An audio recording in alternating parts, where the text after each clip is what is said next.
오늘 우리들에게 주시는 하나님의 말씀은 사도행전 9장입니다. 36절에서 43절까지 이 계시의 말씀을 제가 봉독할 때 하나님의 음성을 다 함께 들으시기를 바랍니다. 욥바에 다비다라 하는 여제자가 있으니 그 이름을 번역하면 도르가라. 선행과 구제하는 일이 심히 많더니 그때 병들어 죽음에 시체를 씻어 다락에 누이니라. 룻다가 욥바에서 가까운지라 제자들이 베드로가 거기 있음을 듣고 두 사람을 보내어 지체 말고 와달라고 간청하여 베드로가 일어나 그들과 함께 가서 이르매 그들이 데리고 다락방에 올라가니 모든 과부가 베드로 곁에 서서 울며 도르가가 그들과 함께 있을 때 지은 속옷과 겉옷을 다 내보이거늘 베드로가 사람을 다 내보내고 무릎을 꿇고 기도하고 돌이켜 시체를 향하여 이르되 다비다야 일어나라 하니 그가 눈을 떠 베드로를 보고 일어나 앉는지라. 베드로가 손을 내밀어 일으키고 성도들과 과부들을 불러들여 그가 살아난 것을 보이니 온 욥바 사람이 알고 많은 사람이 주를 믿더라. 베드로가 욥바에 여러 날 있어 시몬이라 하는 무두장이의 집에서 머무니라. 아멘. 여러분, 오늘 이 귀한 자리에 우리들에게 주실 하나님 말씀을 위하여 귀한 목사님 모셨습니다. 우리 이경선 목사님은 그 장류의 대성교회에서 오래도록 지역 섬김을 위한 사역을 하셨습니다. 우리 한지원 목사님 은퇴하시면서 자리를 옮겨서 우리 마침 또 우리 지역에 우리 여기 복지관에 관장님으로 오셔서 이렇게 일을 하고 있습니다. 목사님으로서 지역 사회의 국가기관인 복지관에서 관장으로 일할 수 있다는 것은 독특하고도 의미 있는 사역이 아닐 수 없습니다. 저희 살렘교회에서 우리 교회는 우리 자신만을 위해 존재하지 않는다. 우리 지역을 섬기는 것으로 우리 교회 자리매김을 해보자. 이렇게 해서 우리 시작부터 이 지역을 위해서 뭘 할 수 있을까 고민을 하면서 여기까지 왔는데, 이제 그러는 가운데서 작은 도서관을 이제 개관을 하고 지금 이제 왕성하게 활동을 이제 하고 있는 중입니다. 그런 가운데서 오늘 헌신 예배를 이렇게 드리게 되었는데, 제가 누구를 좀 모실까, 어떤 분이 와서 이분의 이 일에 대해서 하나님 말씀을 좀 전해주시면 좋을까 이렇게 생각을 하다가 대뜸 우리 이 목사님 생각이 나더라고요. 그래서 너무 작은 교회라서 오실 수 있겠는지 부탁을 드렸더니 너무 흔쾌하게 이렇게 허락을 해주시고 이제 오시는 거예요. 그래서 또 집도 그 김해입니다. 그래서 좀 거리도 가깝지 않은데 이렇게 오늘 주일날 이렇게 오셨습니다. 여러분, 귀한 자리니만큼 말씀의 은혜 받으시기를 바라고요. 우리 목사님 나오실 때에 우리 환영하는 마음으로 우리 같이 하나님께 할렐루야 찬양을 올려드리면서 우리 같이 좀 인사하면 좋겠습니다. 목사님 나오시겠습니다.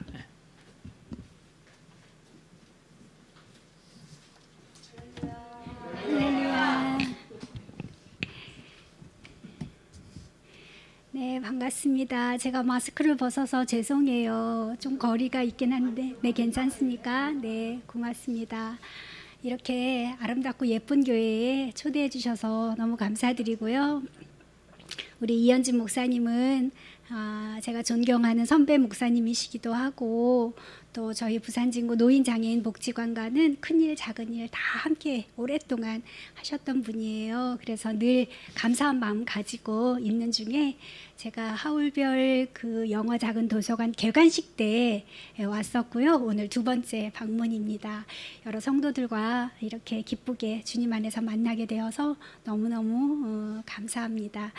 오늘은 이야기를 이제 화려하지는 않지만 매우 소박하고 또 아주 단순한 삶을 살았던 한 여인을 소개하려고 합니다. 그 이름이 도르가예요. 도르가. 근데 이 도르가의 여인에 대한 이야기의 대략이 아까 말씀 속에 그대로 있지만 내용이 이렇습니다. 요빠라는 항구 도시, 그러니까 지금 우리 부산같이 아름다운 도시예요. 항구 도시에 요빠라는 항구 도시에 이제 도르가라는 여제자가 있었습니다. 이분을 이제 성경에서 소개하길 여제자라고 했으니까요. 그런데 이 여인이 선행과 구제하는 일이 참 많았다 이렇게 보고하고 있고요. 그런데 이 어느 날 이 여인이 이제 죽게 되지요. 근데 그 죽음의 장례식에 이제 사람들이 막 모여들었어요. 모여들었는데 그 모인 자리에서 그 과부들이, 친구 과부들이 내 속옷을 지어주었어요, 내 겉옷을 지어주었어요 하면서 그걸 막 보이면서 애도하고 애통해하고 슬퍼하는 거예요. 그러자 제자 중에 한 명이 그 지역에서 루따, 그러니까 루따라는 지역은 사마리아 서쪽에 한 요빠에서 한 16km 정도 떨어진 곳이에요. 거기서 베드로가 전도하고 있었거든요. 베드로를 얼른 데리고 오자. 어떻게 이 상황을 극복할 수 있는지 어찌 알겠느냐 이러면서 막 달려가게 되죠. 그래서 베드로를 데려오게 됩니다. 그리고 이제 베드로가 요빠에 도착해서 다락방에 올라가게 됩니다.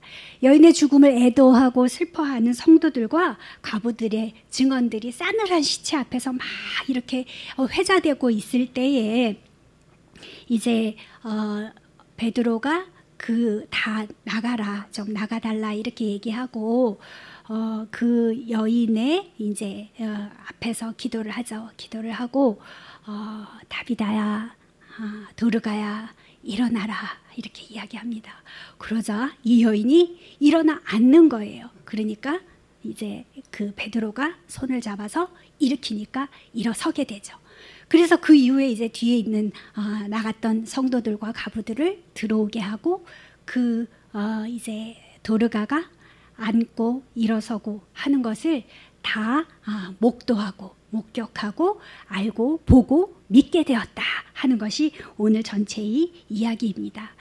여러분, 우리가 때로 이제 병이 들기도 하고 또 아주 몹쓸 병에 걸려서 죽음에 이르기도 하는데요.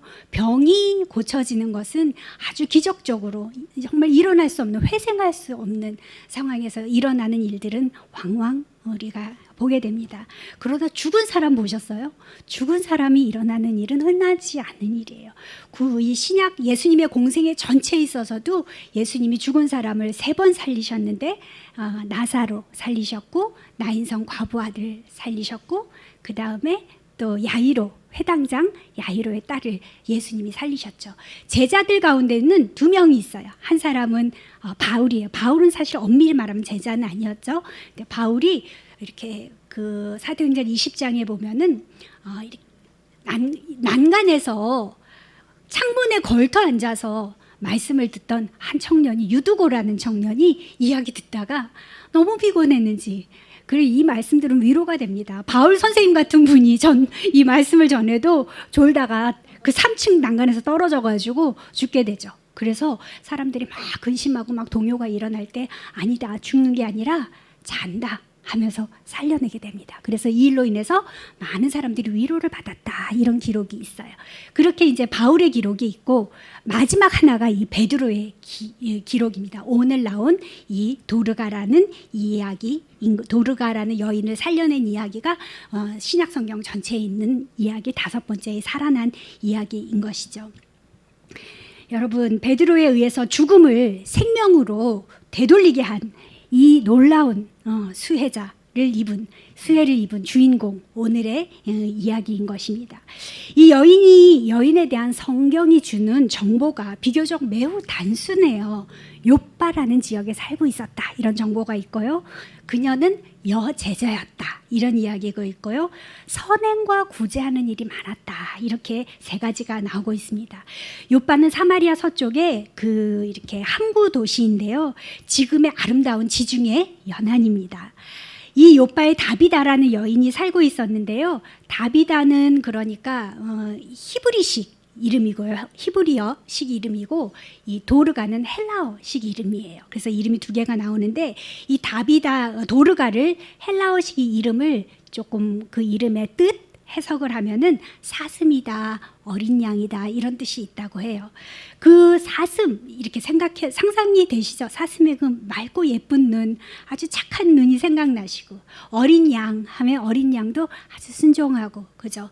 아주 이렇게 따라오는 주인을 따라가는 이런 모습이 생각이 날 거예요. 이런 그 이름에서 느껴지는 것처럼 이 여인의 눈이 아름답고 또 삶도 아름답고 향기가 나고 아주 선한 삶을 살았다. 이렇게 우리가 그냥 이렇게 영적 상상력을 이렇게 발휘해 볼 수 있습니다. 여러분, 이 도르가라는 여인에 대한 처음의 정보는 이 여인이 여제자였다는 사실이에요. 여러분, 지금 저희 교단에서 제가 목사 안수를 막 해달라 그러고 막 총회 가가지고 제가 서울에서 신학교 다닐 때 80년대부터 막 데모스트레이션을 한 거예요. 왜 똑같이 신학교육을 신대원까지 받아가지고 여자는 안수를 못 받냐. 그런 이제 스트라이크를 했었거든요. 그래가지고 94년 5년 즈음에 이제 여성 목사 안수가 시작이 되었어요. 근데 생각해보면 우리가 조선 우리 한국 근대사로 들어오는 1900년도 초만 해도 우리의 여성이라는 것이 입지가 굉장히 남성에 이렇게 복속돼 있고 종속돼 있는 것이었잖아요. 그러니까 이 2000년 전에 여성의 지위라는 것은 거의 그냥 사람 취급이 잘 안 되던 시대였어요. 근데 여제자라는 이름으로 성경에 이분이 기록이 된 거예요. 그러니까 그 당시에 종교, 관습, 문화 이런 것들 지금 우리나라도 불교 문화권에서 유교 문화권 이런 것들의 문화에 그 종교에 꽉 매여 있던 그 당시에 이 여성이 예수 그리스도를 만나서 개종을 한 거예요. 개종을 해서 이제 예수 그리스도를 만나서 제자가 되었다는 것입니다. 도르가라는 여인이 제자였다는 사실은 이 여인이 시대에 아주 두드러진 여인이며 변화를 두려워하지 않는 시대를 앞서가는 여성이었다. 이렇게 볼 수 있는 것이죠. 그 당시에 이제 남성 제자들의 그 삶이라는 것은 내가 제자로 예수님의 12제자를 생각해봐도 집도 절도 없이 집 다 버리고 자녀 버리고 그리고 예수님을 쫓아다니면서 순회하면서 그야말로 이렇게 집도 절도 없이 머리 둘 곳 없이 이렇게 복음 전하는 시대였잖아요. 무슨 교회가 이렇게 딱 이렇게 안정적으로 있는 것도 물론 아니었고요. 그러니까 이 여제자라는 것의 삶을 생각하면은 정말 발이 땅에 안 닿아 있을 것 같아요. 왜냐하면 예수님을 만난 감격이 너무 큰 거예요. 예수님을 만난 이 구원의 정말 감격 그리고 그분을 위한 나의 헌신 이런 것들을 생각하면은 그냥 내 삶을 온통 다 들여서 그분께 헌신하려고 하는 그런 마음이 었을 것 같아요. 그 제자라는 말에서는 이렇게 생각되는 뉘앙스가 그렇다는 것이죠. 그런데 이 사슴 같고 어린 양 같은 여인이 예수님의 제자였다는 사실은 그녀가 일찍이 복음을 깨달았고 예수님을 흠모하고 동경했으며 그 예수님처럼 사는 삶에 대한 것에 자신의 일생을 걸었다. 이렇게 볼 수 있는 것입니다. 그런데 그렇게 일생을 건 여인의 그 심장이 어땠을까요? 뜨거웠을 것입니다. 어쩌면 제자들과 남성 제자들과 동행하면서 각지를 순회하면서 좀 더 위대하고 멋지게 복음을 전하는데 헌신하면서 예수 그리스도 따라 죽기까지 내가 희생하고 헌신하리라 결심했을 수도 있었습니다. 그녀는 시대를 앞서가 유대교에서 기독교로 개종하였으며 변화를 두려워하지 않는 여인이었죠. 그러나요, 오늘 본문을 읽어보면 도르가는 그렇지가 않았어요. 여제자였음에도 불구하고 요빠라는 곳에서 요빠라는 그 지역에서 어떻게 예수 그리스도의 제자의 삶을 살아낼까 생각했던 것이죠. 그리고 그녀가 그 두 발을 요빠라는 지역 안에서 굳게 단단히 딛고서 그녀의 삶의 자리에서 제자가 되는 길을 선택한 것입니다. 그러자 그녀의 주변을 바라보니까 굉장히 이 미망인들이 많은 거예요. 과부들이 많은 거예요. 왜 그럴까요? 그 미망인들이라는 것은 남편이 죽었다는 것이잖아요.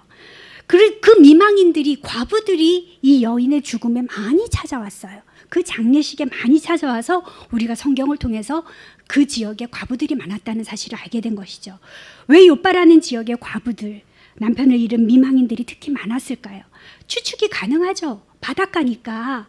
그 당시엔 지금은 우리가 과학이 발달해서 다 기상을 예측하고 배를 띄우겠지만 그 당시는 그렇지가 않았대요. 자신들이 믿는 신 앞에 그저 남편의 안위를 걱정하면서 빌면서 기도하면서 돌아오길 바랬을 거예요. 그러나 폭풍이 일고 비바람이 일고 이 배가 파손되고 그러면 남편은 죽을 수밖에 없었던 것이죠. 그러니까 미망인이 많았던 거예요.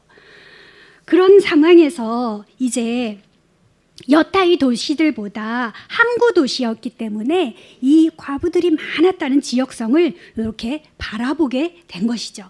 남편들은 경제적인 생활고를 해결하기 위해서 목숨을 걸고 바다로 나갔고요.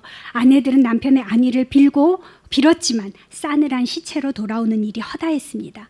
바다 한가운데 흔적도 없이 사라질 때가 많았죠. 지금처럼 무슨 이렇게 의료보험이니 사회보장제도니 이런 게 있을 때가 아니었습니다. 그러니 남편이 없는 아내들은 취약한 계층의 여성으로 살아갈 수밖에 없었어요. 매우 지독한 가난 속에서 하루하루를 연명해내는 것조차 버거운 때였습니다. 그런데 이러한 남편 없는 과부들 미망인들이 도르가의 관심의 대상이었던 것입니다. 여러분 구약 성서에서도 과부와 고아들은 하나님의 특별한 관심의 대상입니다. 출애굽기 22장 22절에서는 너는 고아와 과부를 해롭게 하지 말라 이렇게 아주 엄히 명령하고 있고요. 신명기 10장 18절에서는 하나님은 고아와 과부를 위하여 정의를 행하시며 나그네를 사랑하며 그에게 떡과 옷을 주신다라고도 말하고 있습니다. 신약 성서인 누가복음 7장 13절에서도 예수께서 과부를 보시고 불쌍히 여기셨다라고도 말씀하십니다. 여러분 도르가는 예수 그리스도의 제자가 되어 하나님의 마음을 가지고 욥바라는 지역성 특성을 잘 이렇게 살핀 거예요. 그랬더니 그의 눈에 수많은 미망인들이 과부들이 가난한 마음 아픈 마음 상한 의지할 데 없는 그 과부들이 눈에 들어온 것이죠. 그러나 과연 도르가 자신은 어떤 여성이었을까요? 과부들을 구제하고 선행을 베풀 만큼 그녀 자신도 여유롭고 부자고 풍요롭고 그런 삶을 살았을까요? 아니었던 것 같습니다. 그녀 자신도 어려운 처지에 있으면서 선행을 베풀었어요. 그것은 그녀가 병이 깊어져서 죽음에 이르렀을 때 그 장례식을 보면 알 수 있죠. 아무도 찾아오지 않았어요. 그녀의 친구들, 과부 친구들, 미망인 친구들이 거의였습니다. 남편도 자녀도 그녀의 주위에는 아무 보고가 성경에는 없습니다. 그래서 어떤 성경학자는 그녀 자신도 과부였을 것이다 이렇게 얘기도 하고요. 또 어떤 사람들은 여제자가 되어서 일찍이 결혼은 포기하고 예수님께 헌신해서 평생을 살았을 거다 이렇게도 이야기를 하지요. 분명한 사실은 그녀 자신도 인간적으로 또 세상적으로 보면 남편도 없고 자녀도 없고 안타깝기 그지없는 가련한 여인들 중에 한 사람이었을 뿐이었습니다. 여러분 도르가 자신도 누군가의 물질적, 정신적, 영적 도움을 받아야 할 여성임에 틀림이 없었습니다. 그런데 예수 그리스도의 제자가 되고 보니까요. 그리고 나서 주변을 보니까요. 아픔과 상처가 많고 깊고 많은 과부들이 그런 과부들이 눈에 띈 것입니다. 이제 그녀는 그녀 자신이 주변의 과부들을 위해서 내가 무엇을 할 수 있을까? 내가 제자인데 구약의 성서에서 이렇게 많은 부분에 하나님의 관심이 그 연약한 사람들에게 있는데 나는 어떻게 제자로서 살아갈까 생각했겠지요. 그러다 보니까 본인이 바느질을 잘하는 것을 알게 된 것이죠. 옷을 깁는 일이었어요. 지금은 이게 공장에서 떡떡떡 옷이 나오지만 그 당시에는 다 그저 옷을 만들어 입었고 특히 이 의식주를 해결하는 게 그 당시에는 그냥 삶의 모든 것이었을 거예요. 너무 가난한 때였으니까. 근데 이 바느질이라는 것이 여러분도 하고 저도 하죠. 단추도 꿰매고 옷이 뜯어지면 또 바라잡아서 꿰매고 또 옛날에는 제 어릴 때는 양복점, 양장점 이런 게 동네에 있었어요. 들어가 보면 이렇게 초크로 그리고 재단하고 자르고 이렇게 꺼매고 이러면서 이제 옷을 만들잖아요. 근데 이스라엘의 이 옷이라는 것은요. 그냥 겉옷이 이렇게 두루마기 아시잖아요. 영화 같은 거 보셔서 그냥 이렇게 두르는 거예요. 그 두르는 그 옷이 속에 입으면 그냥 속옷이고 겉에 그 두르는 옷은 또 밤에 잘 때는 뭐가 돼요? 이불이 돼요. 그래서 그냥 그걸로 그냥 이불이 되어서 덮고 자고 그런 때였습니다. 여러분 근데 바느질은 저도 하고 여러분도 하는 아주 어찌 생각해보면 너무 일상적이고 너무 평범하고 너무 단순한 일 아니겠습니까? 그런데 이 도르가는요, 이 일을 가지고 좀 더 적극적으로 아주 지속적으로 그리고 정성껏 사랑을 담아서 하기 시작했습니다. 그래서 가난하고 아픔이 많은 그 과부들에게 그 옷을 이제 주기 시작했죠. 한 땀 한 땀 이렇게 만들 때 그 마음이 어땠겠어요? 그분을 사랑하지 않고는 그 일을 할 수가 없어요. 제가 알기로 우리 목사님 사모님도 굉장히 그걸 잘하는 줄 알아요. 그 목사님 아드님이 하는 카페가 제가 살고 있는 유라 지역에 있어서 제가 가끔 가거든요. 거기 가면 이렇게 장식들을 많이 해놨어요. 그래서 너무 이뻐가지고 그 동네 사람들이 이거 누가 했냐고, 사모님이 했다고 이야기를 들었습니다. 근데 그 눈이 빠져라 하는 거잖아요. 정말로 그게 다 해보신 분들, 저도 옛날에 우리 장유대성 문화교실 해보면 그 퀼트니 뭐 이거 하시는 분들이 절대 이거 남한테 쉽게 그거 못 주세요. 받는 사람들은 덜컥 그거 선물로 받지만 그거 하나 만드는데 몇 개월씩 걸려서 이 정말 눈이 빠져라, 정말 이 손이 이 부르터라 그 일을 하는 거잖아요. 그죠? 그런데 그 일을 이 도르가가 했다는 것이에요. 하나님의 마음이, 하나님의 긍휼이 다가가 있는 과부들을 위해 말없이 그 누구한테도 떠벌리지 않은 채 그 일을 꾸준하게 해낸 것입니다. 그런데 이 아름다운 사랑의 향기는 그녀가 병에 걸려 죽음에 이르게 되었을 때에 그녀를 찾아온 수많은 과부들에 의해서 밝혀지게 되고 또 보고가 되기 시작했습니다. 그녀의 죽음을 둘러싸 애도하고 고통스러워하는 과부들의 모습을 상상해 보시죠. 얼마나 슬프며 또 아름다우며 또 감동적이니까 모두가 앞다투어 이 이야기를 하는 것이죠. 도르가가 내 속옷을 지어주세요. 이거 보세요. 도르가가 지어준 옷이, 겉옷을 보여주면서 이거 도르가가 나를 위해서 만들어준 옷입니다. 그녀의 갑작스런 죽음 앞에 그녀의 사랑을 받았던 이들이 하나 둘씩 그녀의 삶이 얼마나 향기롭고 아름다운 삶이었는지, 정말 진정한 예수 그리스도의 제자의 삶이었는지를 나누고 이야기하고 있었던 것입니다. 도르가라는 이 여인은 이렇게 누군가에게 의미 있는 이름으로 불려지고 있었던 것입니다. 여러분이 익히 아는 시 김춘수 시인의 꽃이라는 시를 잘 아시지요. 내가 그대의 이름을 불러주기 전에는 그는 다만 하나의 몸짓에 지나지 않았다. 내가 그대의 이름을 불러주었을 때 그는 나에게로 와서 꽃이 되었다. 내가 그의 이름을 불러준 것처럼 나의 이 빛깔과 향기에 알맞는 누가 나의 이름을 불러다오. 그에게로 가서 나도 그의 꽃이 되고 싶다. 여러분, 우리들은 모두 무엇이 되고 싶습니다. 나는 너에게, 너는 나에게 잊혀지지 않는 하나의 눈짓이 되고 싶은 것입니다. 시인은 누군가 나의 빛깔과 향기에 알맞는 나의 이름을 불러달라고 노래하고 있습니다. 그 이름을 부르는 그 누군가에게로 가서 그는 나의 이름을 부르고 나는 그의 이름을 불러서 서로에게 의미가 되고 싶다고 이야기를 하고 있습니다. 사랑하는 성도 여러분, 우리 성도 간에 누군가에게 나의 이름을 불러줄 때 나는 그에게 어떤 존재인가요? 또 나는 누군가에게 어떤 존재가 되고 싶은가요? 하나님은 어떠신가요? 하나님은 나의 이름을 어떻게 불러주실까요? 경선아 하고 부를 때 그 안에 담긴 의미는 어떤 것들일까요? 내가 하나님 아버지 하고 부를 때 그 하나님은 나에게 어떤 의미가 있는 걸까요? 사랑하는 성도 여러분, 나를 지으신 그 하나님이 나의 이름을 부르고 계십니다. 나만의 향기와 빛깔을 그분이 아시죠? 왜요? 그분이 나를 지었기 때문입니다. 그리고 그 하나님이 나에게 맞는 향기와 또 그 빛깔대로 호명하고 계시는 것이죠. 하나님이 나의 이름을 부르실 때 주님께로 달려가면 나는 하나님에게 의미 있는 그 무언가가 될 수 있는 것입니다. 하나님이 나에게 의미 있는 인생, 나도 하나님에게 의미 있는 인생, 그래서 우리 서로에게 잊혀지지 않는 그 무엇이 된다면 얼마나 아름답고 가치로운 인생이 되겠습니까? 여러분, 살렘교회가 지역민을 위해서 작은 영어 작은 도서관을 마련했습니다. 책도 읽고 커피도 읽고 제가 이렇게 쭉 한번 보았는데 커피도 있고 또 예쁜 어린이 놀이방도 있고 도서관도 있고 또 이렇게 뜨개질도 하고 바리스타도 뭐 교육하고 영어 교육도 하고 여러 일들을 벌써 진행하고 있습니다. 목사님께서 제가 장유대성 교회 그 사임을 하기 전에 저희 교회 이제 도서관을 오신 적이 있습니다. 몇몇 성도들과 함께. 그때만 해도 아무 그림이 없었어요. 네, 그죠?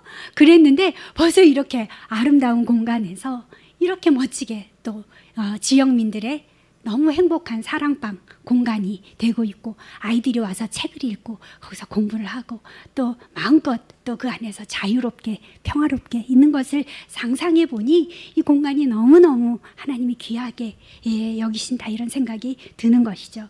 여러분 이것이 그냥 절로 되는 게 아니잖아요. 누군가 섬겨야 되고 누군가 희생해야 되고 누군가 또 헌금해야 되고 누군가 재능을 또 누군가에게 또 기부해야 되고 이런 일들로 이 일들이 일어나는 것을 제가 잘 압니다. 그런데요, 이 작지 않은 이 일이 여러분 하나님에게는 예배가 된다는 사실이에요. 예배입니다. 소재의 예배이죠. 봉사의 예배인 것입니다. 구역 성서에 보면 예배 레위기에 5가지 예배가 나옵니다. 번제, 속죄제, 속건제, 화목제 그리고 소제가 나와요. 소제는 소가 바탕소 혹은 흰소 이런 뜻이에요. 한자로는. 그 말뜻을 통해서는 잘 모르겠지만 어쨌든 흰소는 곡물, 이 소제는 곡물 제사거든요. 곡물을 빻아서 아주 고운 가루로 드리는 제사가 소제입니다. 이 곡물을 빻아야 찍고 빻고 아주 가루로 아주 고운 가루를 만들어야 그 가루로 빵도 만들고 떡도 만들고 수제비도 만들고 칼국수도 만들잖아요. 그래서 이 소제는 봉사의 예배다. 봉사가 이거는 그냥 봉사지 예배가 아니야. 그게 아니에요. 이 소제 자체가 예배라는 것입니다. 그렇게 레위기에서 이야기하고 있어요. 여러분들의 모든 이 섬김이 이 공간을 내어줌이 이 지역사회 안에서 지역민들이 여기를 드나드는 것 자체가 예배의 행위라는 사실을 잊지 않으시길 바랍니다. 이 귀한 작은 도서관의 공간과 섬기는 사람들의 손길을 통해서 하나님께 드리는 예배의 향기가 가득하기를 바라는 것입니다. 여러분이 이 예배를 통해서 하나님을 만난 감동적인 이야기를 차곡차곡 아주 많이 세월이 가면서 쌓아질 수 있기를 바랍니다. 여러분 이것이 성육신한 예수 그리스도가 인간의 몸을 입고 이 땅에 오셔서 가난한 자들과 병들 자들과 죄인들과 세리들과 창녀들을 위해서 복음 전한 그 삶이 바로 이 땅에 발을 딛고 살아간 모습 그대로인 것입니다. 여러분 예수 그리스도가 사람이 되신 것은 이 땅의 사람들과 소통하기 위한 것이죠. 여러분 지역 주민들을 가슴 한복판에 품고 하는 이 모든 섬김과 봉사, 희생이 바로 하나님과 우리 주 예수 그리스도의 마음인 것입니다. 주님의 마음이 이렇듯 가난한 자, 약한 자, 병든 자, 소외된 자들에게 다가가 함께 울고 계시는 것이죠.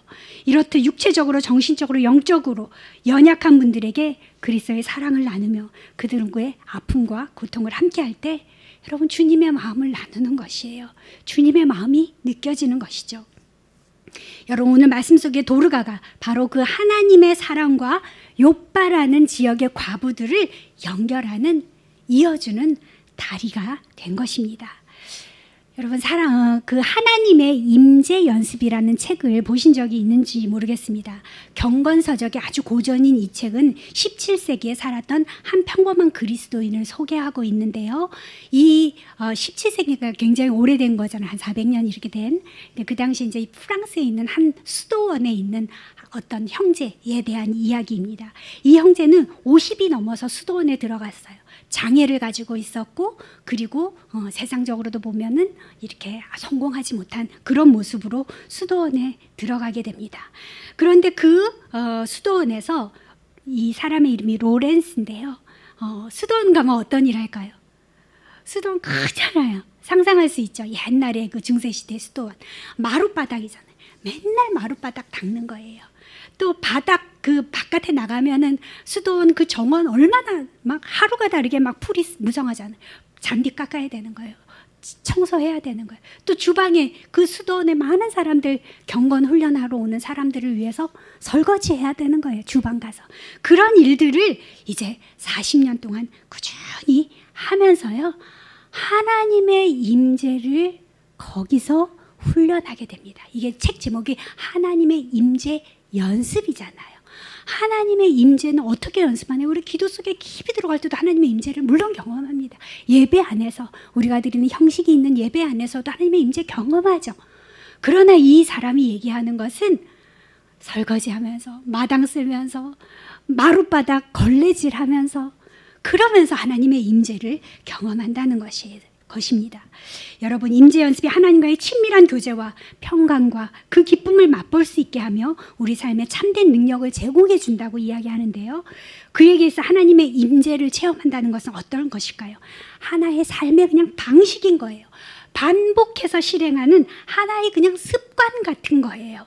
수도원 한 구석에서 허접한 주방 일을 하면서 수도원 마룻바닥을 닦으면서 마당을 쓸면서 그는 하나님의 임재를 체험했습니다. 생활의 사소한 의무들을 행하는 중에 하나님의 임재를 경험하는 것입니다. 거기는 어떤 비결도 없어요.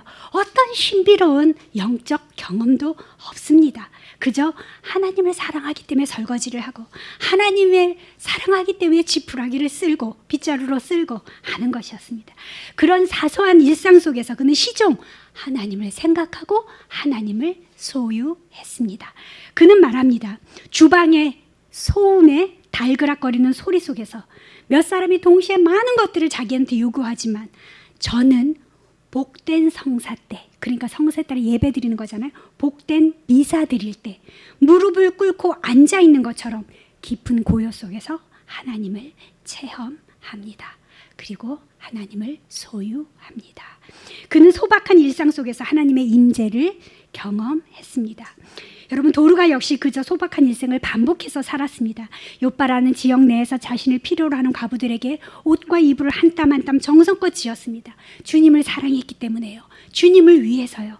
주님의 내주하시는 음성을 들으면서 감사하며 감격하며 그 일들을 그저 묵묵히 어제와 오늘과 내일도 해낸 것입니다. 사랑하는 성도 여러분, 여러분의 죽음 앞에서 지인들이 찾아왔습니다. 무엇이라고 여러분과 저의 삶을 평가해 줄까요? 생각해 본 적이 있으신지요? 사람들의 평판은 별로 중요하지 않다고 생각하십니까? 그렇지 않지요. 저는 인생의 중반을 넘어 살아왔지만 어떤 한 개인에 대한 사람들의 평가가 크게 다르지 않다는 것을 알게 되었습니다. 누군가 한 사람을 칭찬하면 많은 사람들이 동일하게 칭찬하고요. 누군가 이렇게 악평을 하면 부정적인 평가를 하면 또 그것도 비슷하더라고요. 여러분, 대체적으로 그 평판에 대해 많은 사람들이 동의한다는 것입니다. 비교적 객관적인 평가일 수 있다는 것이에요. 근데 이 도르가에 대한 평판이 너무나 아름다웠죠.